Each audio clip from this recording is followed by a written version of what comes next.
Assalamualaikum warahmatullahi wabarakatuh. Selamat datang di Cerita Nashwa. Semoga sobat dalam keadaan sehat, dimudahkan rezekinya dan dimudahkan segala urusannya di dunia dan di akhirat. Amin. Sebelum kita mulai ceritanya, bantu channel kami dengan like dan share. Semoga dengan menulis amin di kolom komentar, segala doa yang dipanjatkan kepada Allah Subhanahu wa Ta'ala dapat dikabulkan. Gunakan headset dan penjamkan mata sobat, kita akan mulai ceritanya. Dusun Kaliwungu masih tertidur saat kabut tipis menyelimuti ladang-ladang yang baru ditanami. Langit masih kelabu, burung-burung belum sepenuhnya riuh. Di salah satu rumah berdinding papan yang catnya mulai pudar, Rara bangun lebih awal dari biasanya. Suara ayam jantan di belakang rumah seperti penanda bahwa hari baru dimulai, hari yang tak menjanjikan keajaiban, namun tetap harus dijalani. Rara, gadis 19 tahun, melangkah ke sumur dengan sarung melilit tubuhnya. Wajahnya yang cantik dan bersih tampak pucat diterpa udara pagi. Rambut hitam legamnya ia ikat cepat, lalu mulai menimba air. Tangannya sudah terbiasa dengan pekerjaan berat. Tidak ada waktu untuk bermimpi ketika dapur butuh api dan sawah butuh. Tangan orang-orang di dusun mengenalnya sebagai gadis ramah, penurut, dan rajin.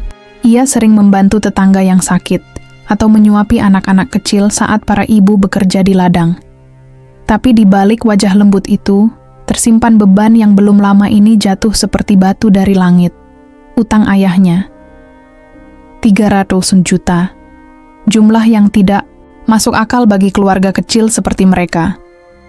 Pak Parto, ayah Rara, dulunya petani yang cukup berhasil. Tapi sejak musim kemarau 2 tahun berturut-turut menghancurkan panen mereka, ia mulai meminjam uang dari orang yang tak seharusnya. Mbah Wiryo, juragan kaya raya pemilik pabrik batako, dan pengusaha sawah kontrakan, menawarkan pinjaman dengan bunga yang mencekik. Pada awalnya tampak ringan, tetapi perlahan menjelma menjadi jerat maut. Dangin bapak ke sawah, ya. Aku ndak kuat jalan. Suara itu terdengar dari dalam rumah. Lirih dan berat. Iya, Pak. Sahut Rara pelan, mengeringkan tangan di sarung. Ia masuk ke dalam, membantu ayahnya mengenakan sandal. Pak Parto tampak jauh lebih tua dari usianya yang sesungguhnya. Tubuhnya mulai ringkih, rambutnya memutih lebih cepat, dan matanya menyimpan rasa bersalah yang terus ia sembunyikan di balik senyum palsu. Setelah membantu ayahnya keluar rumah, Rara kembali ke dapur. Di sana, ibunya duduk diam, menatap api kompor yang mengecil. Matanya sembab. Mbah Wiryo semalam datang, kata ibunya lirih. Rara menghentikan gerak. Jantungnya seperti dipukul dari dalam. Ngomong apa, Bu? Ibunya menghela napas panjang. Suaranya bergetar. Dia bilang, kalau utangnya nggak bisa dibayar, kamu harus gantiin. Gantiin? Bisik Rara, walau ia tahu kemana arah kalimat itu.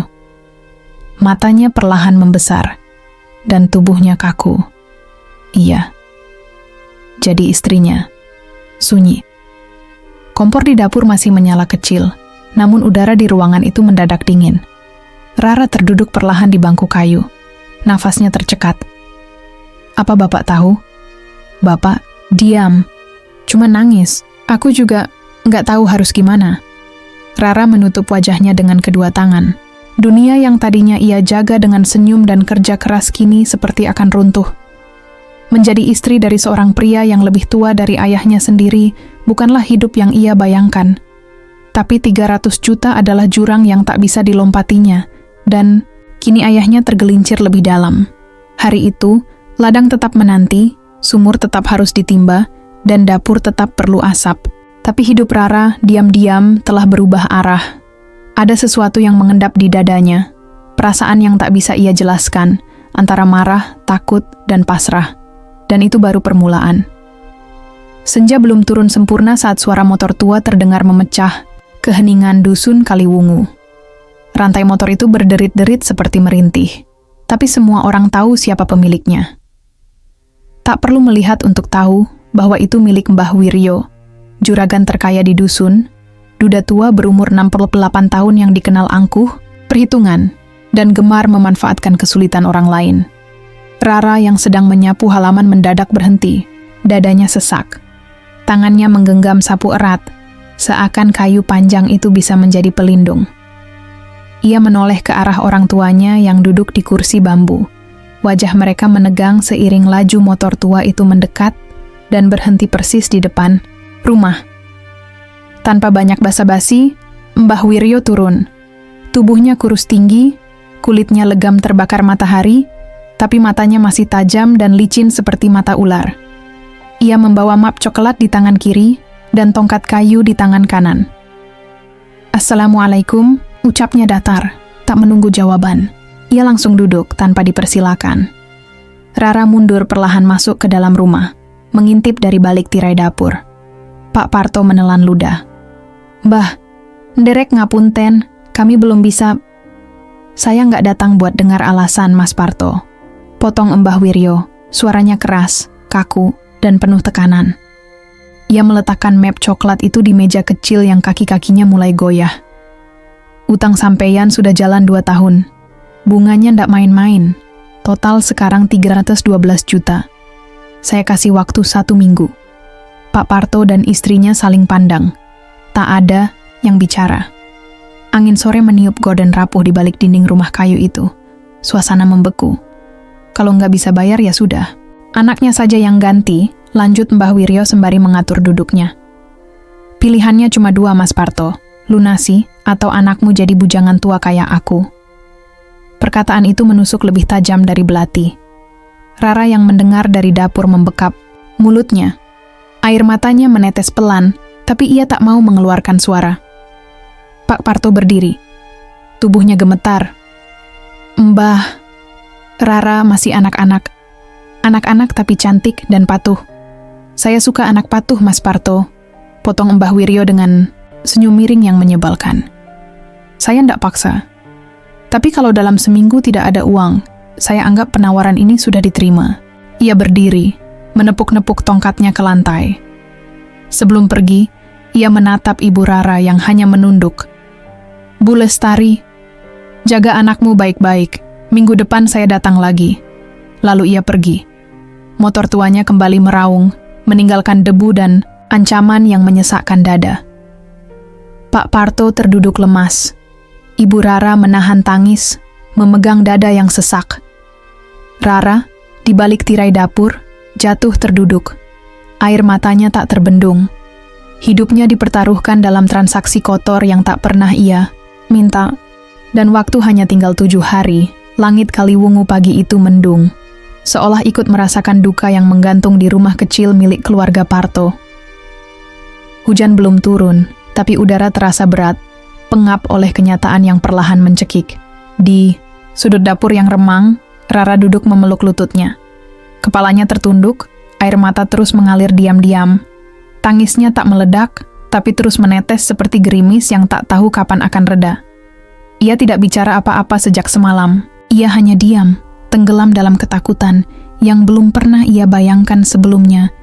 Ibunya, Bu Lestari, duduk tak jauh darinya. Wajahnya sayu, matanya sembab, dan kulitnya pucat. Ia tidak lagi memasak, tidak pula menyapu. Hanya menatap dapur yang biasanya penuh aroma masakan sederhana, kini berubah jadi tempat perenungan pilu. Pak Parto duduk di kursi bambu tua, kepala tertunduk dalam-dalam. Kakinya gemetar, tapi bukan karena usia. Rasa bersalah menamparnya lebih keras dari kemiskinan yang telah lama mereka terima dengan pasrah. Mereka bisa ambil sawah, ambil rumah, tapi jangan anakku, Bu. Gumamnya lirih, hampir tak terdengar. Bu Lestari hanya menoleh sekilas, lalu kembali menunduk. Ia tahu, tak ada lagi sawah. Tak ada ladang. Semua sudah tergadai. Rumah ini pun sebentar lagi bisa digusur bila Mbah Wiryo mau. Tidak ada yang bisa mereka tukar kecuali... Rara mengangkat wajahnya perlahan. Matanya bengkak, tapi sorotnya mulai kosong.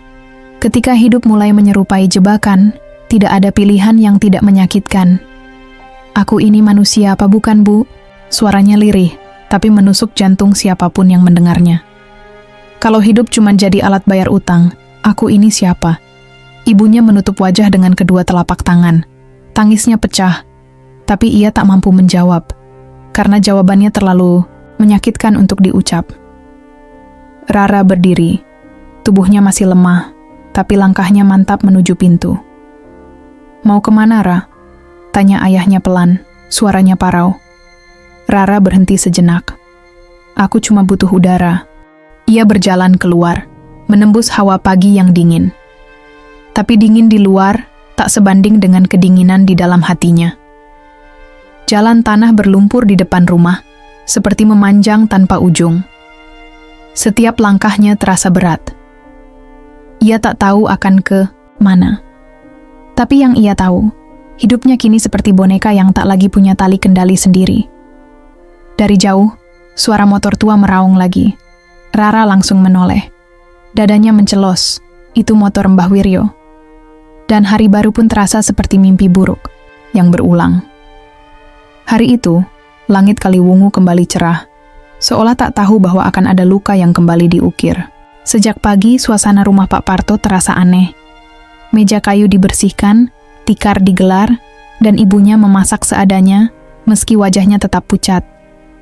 Rara tahu, hari ini bukan hari biasa. Pukul 9 pagi, suara rombongan terdengar dari ujung jalan, dusun. Motor-motor dan satu mobil tua berhenti di depan rumah kecil mereka. Beberapa orang bersarung turun membawa bingkisan, buah-buahan, dan tumpeng kecil. Di antara mereka, Mbah Wiryo muncul dengan sarung dan beskap coklat tua, mengenakan belangkon, seolah menjadi raja yang hendak mengambil hadiah dari medan perang. Rara berdiri di sudut ruang, mengenakan kebaya lusuh berwarna hijau pudar, tanpa riasan, dan dengan tangan yang terus gemetar. Ia tak punya kekuatan untuk melangkah, apalagi berbicara. Pak Parto menyambut tamu dengan wajah kaku. Bu Lestari hanya menunduk, menahan isak yang nyaris pecah. Semua yang hadir tahu ini bukan lamaran yang datang dari cinta. Ini lamaran yang lahir dari tekanan. Acara dimulai dengan doa. Beberapa tetua dusun hadir, entah karena sungkan atau karena ingin menyaksikan kabar yang telah lama mereka dengar. Tapi semua diam. Tak ada ucapan selamat, tak ada senyum tulus. Setelah sesaji dan kata pembuka, dari juru bicara keluarga, Mbak Wiryo akhirnya maju. Ia menatap Rara yang tak berani menatap balik, lalu menoleh ke Pak Parto dengan senyum yang terlalu tenang. "Insya Allah, saya bakal ngerumat anak jenengan, Pak," katanya sambil menyodorkan amplop besar di atas nampan. "Ini tanda niat baik. Saya, utang jenengan, saya anggap lunas. Semuanya selesai hari ini." Semua mata tertuju pada Pak Parto. Tangan pria tua itu gemetar saat menerima nampan tersebut. Ia tak sanggup bicara, hanya menunduk. Di sampingnya, Bu Lestari menggigit bibir, menahan jerit yang tertahan di tenggorokan. Rara masih berdiri di tempatnya. Ia merasa seperti tubuhnya tak lagi miliknya. Kepalanya berdengung. Suara-suara di sekelilingnya kabur, seolah semuanya terjadi dalam mimpi buruk yang lambat dan menyakitkan. Ketika para tamu bersalaman dan menyalami Rara, ia hanya diam. Bibirnya tak bergerak. Matanya berkaca-kaca, tapi air mata tak sempat jatuh. Mbah Wiryo berdiri paling akhir, menatapnya dengan senyum licik yang menusuk dada. "Sakniki jenengan wis calon bujukura. Mugo-mugo ayam tentrem uripmu bareng aku." Rara tidak menjawab, tapi dalam hatinya, satu kalimat terus bergaung. "Aku bukan milik siapa-siapa, bahkan bukan milik diriku sendiri." Lamaran selesai, tapi luka baru saja dimulai. Hari itu, langit Kaliwungu mendung sejak pagi. Udara terasa berat. Angin hanya berembus, pelan, seolah enggan menjadi saksi dari pernikahan yang tak pernah didoakan siapapun. Tenda sederhana berdiri di halaman rumah Pak Parto, dihias seadanya dengan kain putih dan kuning pucat yang sudah kusam. Kursi plastik berderet, sebagian masih kosong. Beberapa warga datang dengan langkah ragu. Tak sedikit yang hanya berdiri dari jauh, mengamati dengan wajah iba, atau bahkan mencibir dalam bisik-bisik. "Kasihan anaknya. Tapi ya salah siapa?" terdengar bisik seorang ibu pada temannya di pojok gang. "Wong tuane ngutang kok anak esing dikorbanke." "Ora masuk akal," jawab yang lain, menyelipkan cibiran dengan nada getir. Di dalam rumah, Rara duduk diam di kamar. Wajahnya pucat, hampir tanpa ekspresi. Kebaya putih yang ia kenakan tampak kebesaran, menggantung di tubuhnya yang kurus. Make up tipis hanya menutupi sebagian dari kesedihan yang tak bisa disamarkan. Bu Lestari memegangi tangannya, gemetar. Air, matanya terus menetes tanpa henti sejak subuh. Ia tak sanggup menatap anak gadisnya. Rasanya seperti mengantarkan seekor domba ke kandang jagal. "Maaf no ibu, Ra," bisiknya nyaris tanpa suara. Rara tak menjawab. Ia hanya menatap kosong ke depan. Di luar, suara gamelan mulai dipukul. Irama itu yang seharusnya menyambut kebahagiaan, kini justru terdengar seperti irama kematian bagi hati yang sedang sekarat. "Pak," Parto masuk ke kamar, matanya sembab. Ia tak berkata apa-apa, hanya memberi isyarat. Saat itu, waktu pernikahan telah tiba. Prosesi dimulai. Rara digandeng keluar, langkahnya lunglai. Warga yang hadir hanya bisa diam. Tak ada tepuk tangan, tak ada senyum. Hanya gumaman, lirih dan getir.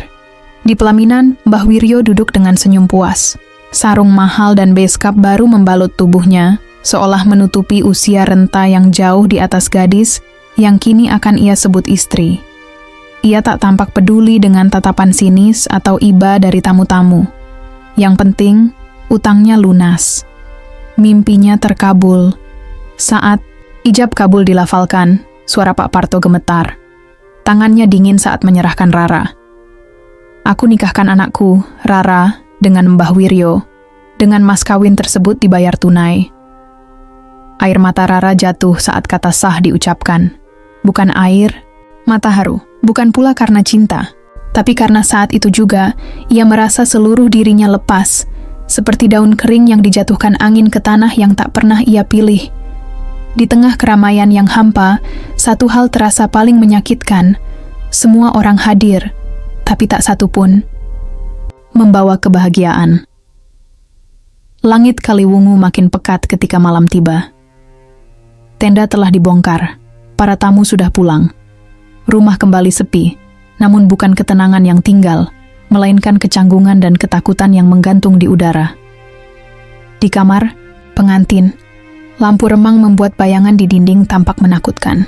Rara duduk di sudut ranjang dengan masih mengenakan kebaya putihnya. Rambutnya tergerai, wajahnya sembab. Ia belum berganti baju sejak siang, seolah tubuhnya tak mau bergerak, seolah waktu berhenti bersamaan dengan terucapnya kata sah. Mbah Wiryo masuk perlahan, menutup pintu di belakangnya. Bau minyak angin menyengat dari tubuhnya. Ia tersenyum kecil, lalu meletakkan peci dan menyibak sarungnya ke sisi. "Ra," sapanya pelan. "Wes wengi, ojo diem wae. Aku bojomu saiki. Ojo ngambek terus." Rara tak menjawab. Ia hanya menunduk. Tubuhnya kaku, dadanya sesak. Ketakutan menjerat lehernya seperti tali tak kasat mata. Mbah Wiryo duduk di sampingnya. Tangannya mulai menjangkau bahu gadis itu. "Ra, ayo lemes. Aku ora jahat. Aku sayang kowe." Sentuhan itu membuat tubuh Rara gemetar. Ia memalingkan wajah cepat, menahan isak. Jantungnya berdegup kencang. Udara terasa makin tipis. "Mbok jangan sekarang, Mbah. Aku kesel," bisiknya, lirih, hampir tak terdengar. Tapi Mbah Wiryo hanya menghela napas panjang dan tertawa pelan. "Ngono wae ngambek. Aku ngerti kowe durung biasa. Tapi saiki wis sah, Ra. Aku bojomu. Wajibmu nurut karo aku." Ia kembali meraih bahu Rara. Gadis itu menggigil. Matanya memejam erat. Dalam hatinya, ia ingin lari, ingin berteriak. Tapi mulutnya terkunci. Air matanya jatuh diam-diam, membasahi bantal yang dingin. Malam itu, bukan hanya tubuh Rara yang membeku, tapi juga jiwanya. Ia tahu, ini baru permulaan dari kehidupan baru yang tak pernah ia pilih. Dan malam pertama itu menjadi luka pertama. Luka yang tak terlihat, tapi meninggalkan bekas paling dalam. Rumah besar milik Mbah Wiryo berdiri megah di tengah sawah yang luas. dikelilingi pagar tinggi dan pohon-pohon tua yang menjulang tanpa senyum. Dinding rumah itu terbuat dari batu abu-abu yang dingin, kokoh, dan tak bersahabat. Orang-orang menyebutnya rumah batu. Bukan karena arsitekturnya semata, tapi karena suasana di dalamnya pun sekeras batu, beku dan membisu. Disitulah kini Rara tinggal. Setiap pagi, Lastri, pembantu senior yang sudah puluhan tahun bekerja untuk Mbah Wiryo, datang membangunkannya tepat pukul 5. Wajah Lastri datar, tidak marah, tidak pula ramah. Tugasnya hanya memastikan Rara mengikuti aturan rumah. Mandi, nyonya muda, katanya singkat, sembari menaruh handuk bersih di meja. Suaranya selalu seperti perintah, bukan ajakan. Rara mengangguk pelan. Ia melangkah ke kamar mandi tanpa semangat. Setiap gerakan seperti dilakukan oleh boneka hidup. Tak punya kendali, tak punya arah. Di meja makan, ia harus duduk berseberangan dengan Mbah Wiryo, yang membaca koran sambil menyeruput kopi kental. Tak ada percakapan. Hanya suara sendok, piring, dan napas berat yang membuat suasana makin sesak. Kadang Mbah Wiryo meliriknya dan bertanya, "Kowe wis betah, Ra?" Rara akan menjawab pelan, "Inggih Mbah," meski hatinya ingin berteriak sebaliknya. Setelah makan, Lastri mengantar Rara ke ruang tenun, tempat ia belajar merajut dan menenun seperti yang diperintahkan. Tak ada TV, tak ada radio, tak ada telepon genggam. Dunia Rara kini terbatas pada lorong-lorong batu, kamar yang terlalu besar, dan tatapan Lastri yang tak pernah lepas dari punggungnya. Setiap malam, Mbah Wiryo akan mengetuk pintunya, kadang hanya untuk menanyakan kabar, kadang lebih dari itu. Rara selalu menggigil setiap mendengar suara langkahnya mendekat. Lastri selalu tahu, tapi tak pernah bicara. Ia hanya menatap dengan mata yang dingin, seolah sudah mati rasa bertahun-tahun. "Wes dadi bojone juragan, ojo ngeluh," kata Lastri suatu hari saat melihat Rara termenung di jendela. Rara menatapnya. "Tapi aku orang ngerasa urip, Mbak." Lastri hanya tersenyum kecut. "Urip iku ora kudu seneng, sing penting manut." Dan sejak itu, hari-hari Rara di rumah batu berjalan seperti kabut, lambat, sunyi, dan tanpa arah. Ia merasa bukan seperti istri, tapi tahanan yang dikurung dalam kemewahan palsu, sendirian, dalam dunia yang tak mengenal cinta, hanya kekuasaan. Malam, itu Rara tak bisa tidur. Suasana rumah batu terasa lebih sunyi dari biasanya. Di balik dinding tebal, suara angin seperti bisikan yang memanggil. Ia berjalan pelan menuju ruang tamu yang kosong, diterangi remang lampu minyak yang sudah lama. Matanya tertuju pada lemari, tua kayu jati yang berdiri kokoh di sudut ruangan, lemari yang selama ini jarang dibuka, bahkan oleh Lastri. Rasa penasaran menggerakkan langkahnya. Dengan hati-hati, Rara membuka pintu lemari. Debu beterbangan, menerbangkan aroma kayu tua yang menyengat. Di dalamnya, tersembunyi sebuah buku catatan usang yang terikat tali kulit. Rara mengeluarkannya perlahan. Halaman-halaman kuning itu berisi daftar nama-nama dan jumlah uang yang tercatat rapi. Di sampingnya, sebuah amplop berisi beberapa foto wanita muda. Mereka semua mengenakan pakaian tradisional. Wajah-wajah itu terlihat lelah, terpaksakan, dan sedih. Rara menggigil membaca nama-nama yang tertulis. Ternyata, ia bukan gadis pertama yang dibeli oleh Mbah Wiryo. Sebelumnya sudah ada beberapa wanita yang dipaksa menikah dengan juragan kaya itu demi melunasi utang keluarga mereka. Kenapa mereka tak pernah pulang? Apa mereka juga terperangkap seperti aku? Pikir Rara dengan napas memburu.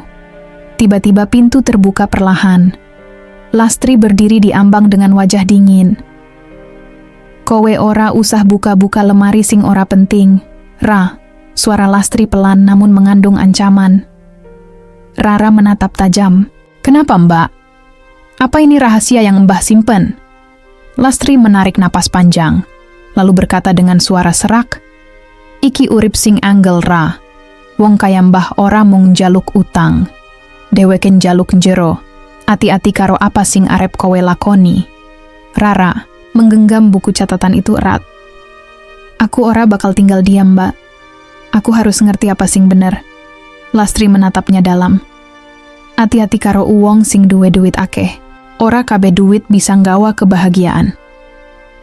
Malam itu, Rara sadar hidupnya lebih rumit dari yang ia bayangkan. Rahasia di lemari tua itu membuka pintu gelap yang tak pernah ia lihat sebelumnya. Pintu yang mengarah pada perang batin dan perjuangan untuk kebebasan. Hari-hari Rara kian berat. Suasana di rumah batu tak hanya dingin secara fisik, tapi juga membekukan jiwa. Setelah rahasia lemari tua terbongkar, Rara merasa semakin terkungkung, bukan hanya oleh tembok, tapi juga oleh pengawasan. Ketat, Lastri, yang selama ini hanya tampak dingin dan pasif, mulai menunjukkan sisi lain. Ia tak pernah lepas dari bayangan Rara, selalu ada di belakang langkahnya, dengan mata tajam yang penuh waspada. "Ra, ojo metu sore-sore, akeh sing deleng, iso dadi omongan wong-wong," kata Lastri suatu sore, suaranya lebih keras dari biasanya, disertai tatapan penuh peringatan. Rara menatapnya bingung. "Mbak, aku cuma pengen udara segar." "Kenapa Mbak marah?" Lastri mendelik. "Aku ora marah, aku ngelingake. Kowe kudu ngerti posisi.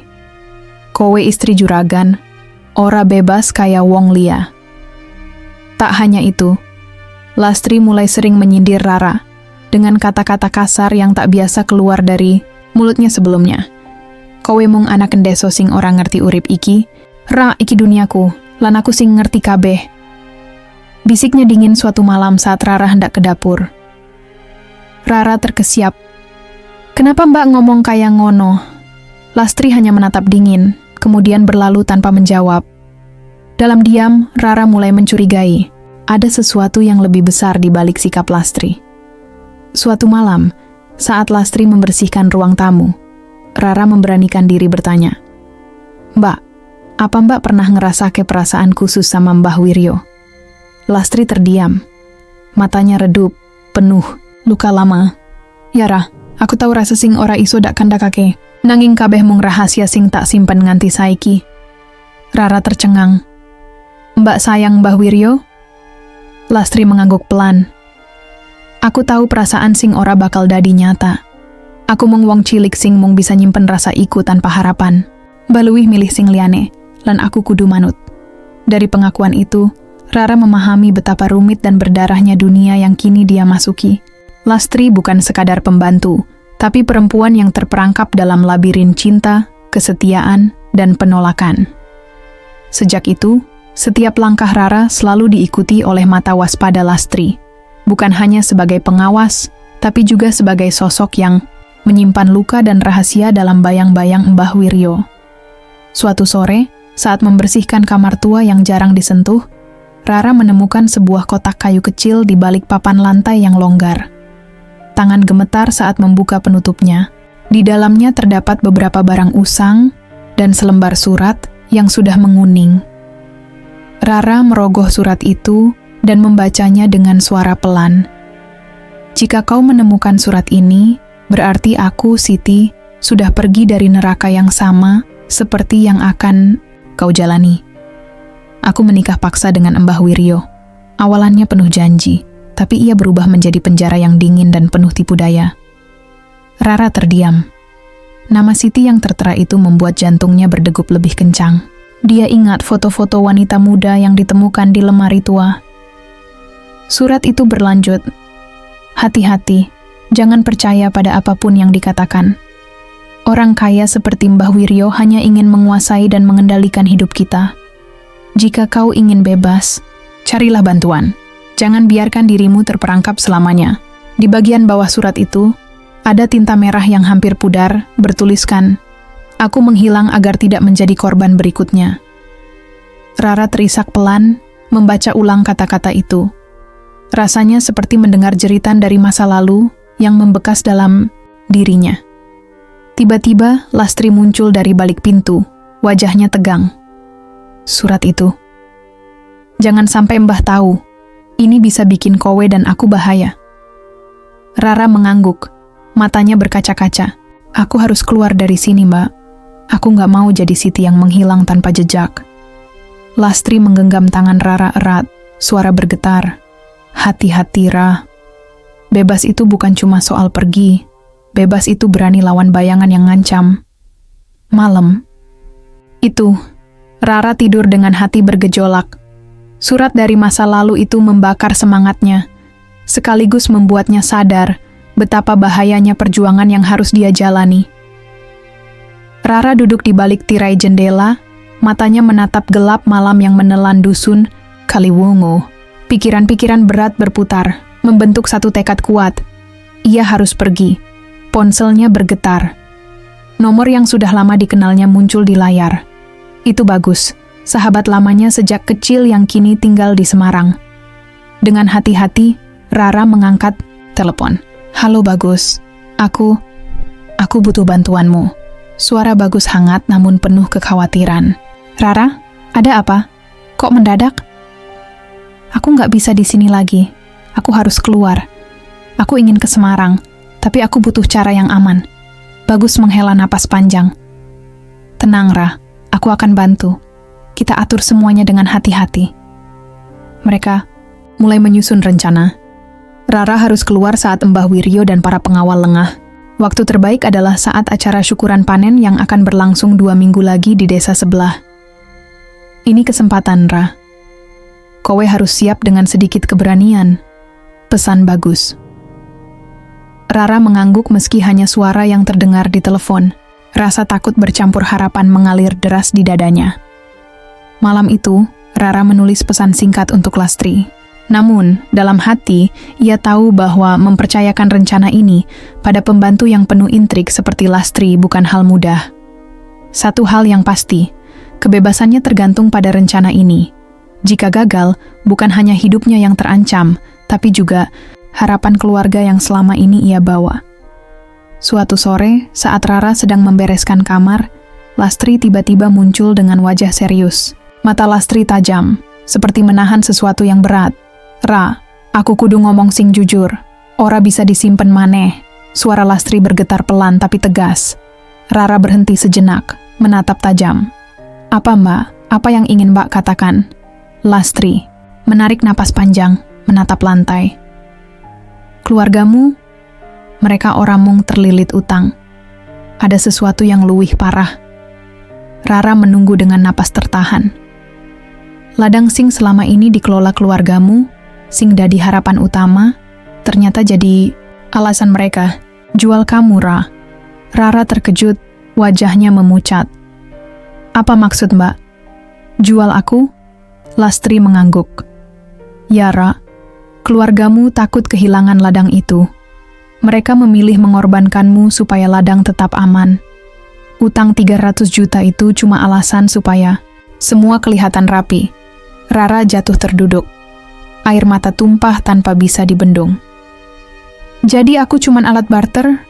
Aku cuma anak yang bisa dipertukarkan demi tanah dan ladang?" Suara Rara pecah, penuh luka yang dalam. "Semua ini bohong. Aku merasa terperangkap bukan cuma sama Mbah Wiryo, tapi juga keluargaku sendiri." Lastri mengangkat tangan, mencoba menenangkan.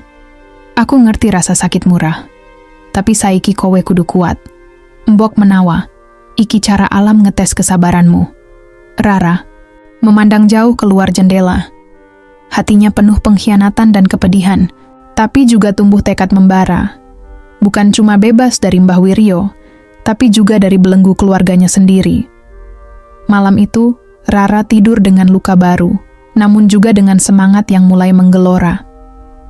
Pagi itu, saat matahari baru menyinari halaman rumah batu, Rara mencoba membuka pintu belakang yang jarang dikunci. Harapannya sederhana, kabur dan mencari kebebasan. Namun, langkahnya terhenti oleh suara kasar yang memekakkan telinga. "Ngendi kowe arep, Ra?" Mbah Wiryo muncul dari balik sudut dengan tatapan marah yang membara. Rara tersentak, jantungnya berdegup kencang. Aku pengen bebas, Pak. Aku nggak tahan di sini." Mbah Wiryo tertawa sinis, suaranya penuh ancaman. "Kowe pikir bisa gampang ngilang saka aku? Kowe istri lan bagian saka uripku. Utang keluarga sampeyan uga saiki dadi tanggung jawabmu." Dia merangkul bahu Rara dengan kasar, memaksanya berbalik. "Aku bakal ngurung kowe ing kamar nganti kowe ngerti apa tegese tanggung jawab." 3 hari penuh kegelapan, Rara terkunci dalam kamar sempit. Tak ada udara segar, tak ada cahaya yang masuk selain dari celah kecil jendela yang tinggi. Tubuhnya lemas, jiwa terkepung rasa takut dan putus asa. Setiap hari Mbah Wiryo datang, memandangnya dengan mata dingin. Aja mikir kabur maneh. Aku iki juragan Ra. Aku ora bakal tinggal diam karo wong sing nglawan aku. Suara Mbah Wiryo menggema di kepalanya, menancap dalam. Rara tahu, perlawanan tanpa rencana hanyalah sia-sia. Namun, di balik penindasan itu, ada api kecil harapan yang tak padam. Rara berjanji pada dirinya sendiri, suatu saat nanti, dia akan bebas. Bebas dari belenggu tangan besi Mbah Wiryo dan semua kepalsuan yang mengikatnya. Hari-hari terkunci dalam kamar sempit itu, tak hanya membuat Rara lelah secara fisik, tetapi justru menyalakan api semangatnya. Di sudut kamar, ia memegang erat tumpukan surat-surat Siti yang dulu ditemukan di lemari tua rumah Mbah Wiryo. Surat-surat itu menjadi sumber kekuatannya. Siti, wanita muda yang dulu mengalami penderitaan yang sama, meninggalkan jejak dan petunjuk yang kini Rara pahami. Dalam surat-surat itu tercatat semua hutang Mbah Wiryo yang tak pernah diungkapkan ke publik. Catatan-catatan hitam, penuh dusta dan tipu muslihat. Rara menelaah setiap kata, mengerti betul bagaimana cara menjatuhkan juragan itu bukan dengan kekerasan, melainkan dengan bukti-bukti kuat yang dapat membongkar kejahatannya. Ia mulai merangkai rencana balasan, mengumpulkan informasi, dan membayangkan bagaimana suatu hari ia akan mengungkap semua ini kepada dunia. Perlawanan dimulai dari ketajaman pikirannya dan keberanian dalam hatinya. Ini bukan akhir, gumam Rara lirih, menatap dinding yang menjadi saksi pengurungannya. Ini awal kebangkitanku. Meski dibelenggu dan dilumpuhkan secara fisik, jiwa Rara mulai merdeka. Dalam keheningan malam yang dingin, sebuah tekad membara untuk menuntut keadilan dan mengembalikan kebebasannya tumbuh semakin kuat. Di balik wajahnya yang tampak pasrah, Rara menyimpan keberanian dan kecerdikan yang tersembunyi. Malam itu, saat rumah besar itu sunyi, Rara dengan hati-hati membuka lemari kayu tua yang selama ini dijaga ketat. Di sana tersimpan buku-buku hutang milik Mbah Wiryo. Catatan rahasia yang memuat semua nama dan jumlah utang keluarga-keluarga miskin yang pernah diperas dan ditipu. Dengan tangan gemetar, Rara mengambil satu buku dan menyembunyikannya di balik baju.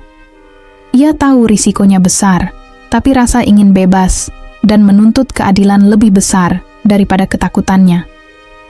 Sesampainya di kamar, ia segera menggunakan ponsel pinjaman dari Lastri, yang juga diam-diam mendukungnya, untuk memfoto halaman demi halaman buku itu. Foto-foto itu kemudian dikirim ke Bagus melalui pesan rahasia. Bagus membalas dengan cepat, "Ini bukti kuat, Ra. Aku akan bantu cari orang yang bisa dipercaya untuk memproses ini. Kita harus hati-hati. Jangan sampai Mbah Wiryo tahu." Malam itu, Rara tersenyum tipis meski mata masih sembab. Untuk pertama kalinya sejak lama, ada harapan yang mulai merambat dalam hatinya. Bukti-bukti itu bukan hanya selembar kertas. Itu adalah kunci untuk membebaskan dirinya dan mereka yang telah lama menjadi korban kezaliman. Namun, di balik keberhasilan itu, bayang-bayang bahaya mengintai. Jika Mbah Wiryo mengetahui rencana, ini tak ada jaminan keselamatan bagi Rara. Tapi kali ini, Rara sudah siap berhadapan dengan segala risiko demi satu kata, kebebasan. Bagian 16. Rara dan Bagus di balik layar di sebuah warung kopi sederhana di pinggir kota. Bagus duduk berhadapan dengan seorang wartawan lokal. Di tangannya, tersimpan tumpukan foto dan dokumen hasil kiriman Rara. Wajah Bagus tegang, tapi matanya penuh tekad. "Kami butuh bukti kuat untuk buka kasus ini, Pak," ujar Bagus sambil menyerahkan dokumen. Wartawan itu mengangguk. "Ini bisa jadi bahan besar. Jika benar, juragan Mbah Wiryo bakal kena sorotan tajam." Sementara itu, di rumah Mbah Wiryo, suasana mulai berubah. Gosip dan bisik-bisik tentang kejahatan juragan kaya itu merebak. Radio desa dan media sosial ramai membicarakan nama Mbah Wiryo, bukan lagi sebagai juragan dihormati, tapi sebagai pria penuh intrik dan kebohongan. Rara mendengar semua itu lewat ponsel pinjamannya. Matanya basah, campur aduk antara lega dan takut. Ini langkah pertama menuju kebebasan, tapi juga membuka perang baru. Bagus mengirim pesan singkat. Kita mulai mengguncang, Ra. Tapi hati-hati, Mbah Wiryo nggak akan diam. Rara menarik napas dalam. Aku siap. Bagus. Ini bukan cuma tentang aku. Ini tentang keadilan. Malam itu, di balik layar, dua sahabat itu memulai babak baru perjuangan yang penuh risiko dan keberanian. Lastri berdiri di depan pintu kamar Rara dengan wajah penuh ketegangan. Ia tahu keputusan ini bisa berakibat fatal baginya. Tapi hati nuraninya tak bisa berbohong lagi. Ra, katanya pelan. Aku ora tahan deleng kowe sengsara kaya ngene. Aku bakal bantu kowe, walaupun aku kudu resiko uripku. Rara menatap mata Lastri yang tulus. Mbak Lastri, aku ora iso ngucapke matur nuwun sing cukup. Aku butuh bukti luwih akeh kanggo nglawan Mbah Wiryo. Lastri mengangguk. Ana ruangan rahasia ing omah iki. Ning ruang tamu bagian belakang. Kunci ruangan, kui aku pegang. Ing kono disimpen dokumen lan surat-surat sing luwih lengkap. Aku bakal mbukake kanggo kowe, Ra. Malam itu, dengan gemetaran dan penuh hati-hati, Lastri membawa Rara ke ruangan tersembunyi. Mereka membuka pintu kayu tua yang berderit pelan. Di dalam, berjejer rapi tumpukan map dan berkas yang sudah lama disembunyikan. Rara merasa menemukan harta karun kebenaran yang selama ini dikubur dalam-dalam. Ia tahu, dari sini, ia punya kekuatan untuk membongkar semua kebohongan dan memperjuangkan keadilan. Lastri berbisik, "Iki kesempatan murah. Ayo kita lawan bareng-bareng." Rara menggenggam tangan Lastri erat. "Aku siap. Kita lawan sampai akhir." Suasana desa yang sebelumnya sunyi mulai berubah menjadi hiruk-pikuk. Polisi dan wartawan datang bergiliran, membawa kamera dan berkas-berkas resmi. Berita tentang Mbah Wiryo yang selama ini diselimuti misteri dan kecurigaan kini menjadi perhatian publik. Rara berdiri di balik pagar rumahnya yang kini tak lagi menakutkan.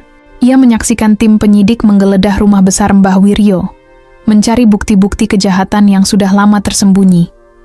Namun Mbah Wiryo yang marah dan putus asa tidak tinggal diam. Di tengah penyelidikan, ia mencoba membakar rumahnya sendiri. Api berkobar hebat, menelan sebagian besar isi rumah, tapi upaya itu gagal berkat cepatnya bantuan warga dan petugas pemadam kebakaran. Teriakan dan kemarahan Mbah Wiryo pecah di tengah kobaran api. "Iki omahku. Aku ora bakal ditahan. Aku ora salah."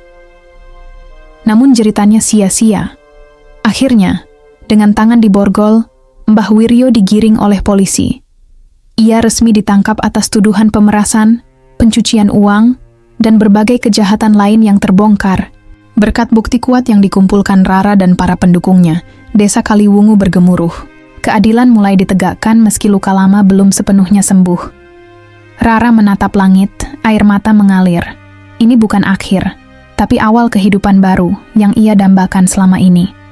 Setelah segala kekacauan berlalu dan Mbah Wiryo resmi ditahan, Rara pulang ke rumah orang tuanya di Dusun Kaliwungu. Namun suasana yang ia temui tidak seperti yang ia bayangkan.